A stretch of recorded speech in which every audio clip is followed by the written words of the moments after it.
Busy and destructive. Just in the last 4 months, we've had 39 tornadoes in our coverage area. To put that in perspective, we typically average 17 in a year. With those widespread storms, many people are dealing with damage and repairs. Investigator David Amilati went to some experts to put housing materials to the test, looking at how you can build back stronger. 3. This is State Farm's 60,000 square foot 2. research and innovation lab in Bloomington, Illinois. 1. A place where science, Fire. engineering, and insurance intersect. It's kind of like the Mythbusters of insurance. Leading the way is senior research analyst Doug Dewey. We're doing all kinds of research around roofing, trying to understand how roofing products perform, and to get some insight on what we can do in the future to make better products for our policyholders to have choices to purchase. This research requires ready-to-test hail. They kind of look like something you would put in a cocktail glass. Absolutely. That's like perfect hail. It is. This is a 2-inch hailstone, and that's what I thought we would fire today.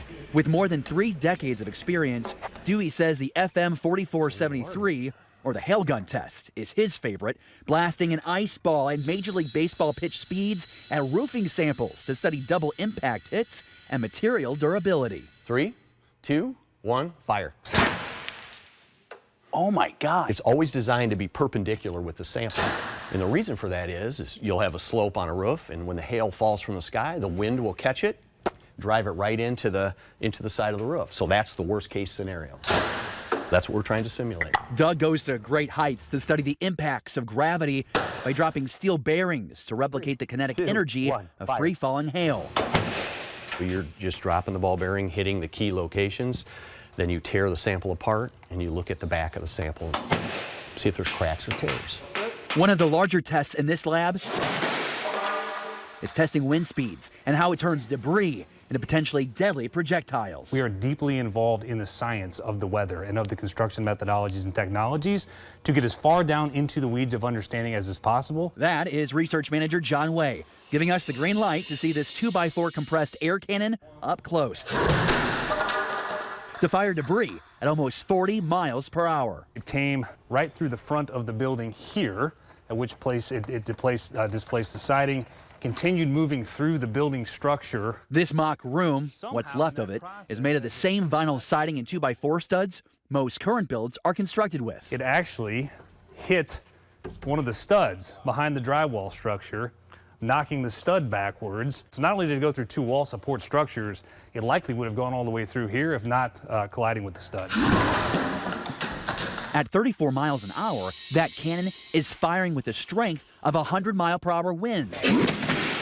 That of an EF1 tornado, some 40 miles less than what we experienced with the EF3 tornado back on May 16th. Unfortunately, we know that you all just experienced an event even larger than that. So with what you just saw here, it's really tough to think through what this looked like for our friends in St. Louis. Most of the homes and buildings destroyed last month were made of St. Louis brick, which these pros say most likely kept the storms from being more deadly. That's why when you hear the message come across the broadcast radio or the television to get to the lowest level or to the basement, this is exactly why. He says no amount of data prevents tornadoes like what we saw last month, but it can prepare homeowners to have the strongest defense possible. For those that have very, very old homes, admittedly, there's limited opportunity to retrofit past things like impact-resistant siding or impact-resistant roofing.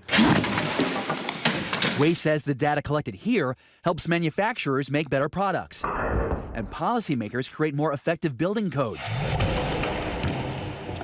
So communities like North St. Louis and the Central West End can build back stronger. It's one thing for us to charge premiums and collect premiums and then pay the claims. We want to better understand how we can make that claims experience better on next time or on the other side, or even better, prevent that claim from occurring. State Farm says the best way to try and prevent something like this happening in your property is asking your insurance company about opportunities for impact-resistant materials and ask about discounts. You want to find a reliable contractor, and you can ask what materials they use. And that's a big part, too. Doing your own research, find out the materials you want and can afford. There's a lot of ways that you can protect yourself, and we have that information for you inside your First Alert 4 News app. In Bloomington, David Amilati, First Alert 4.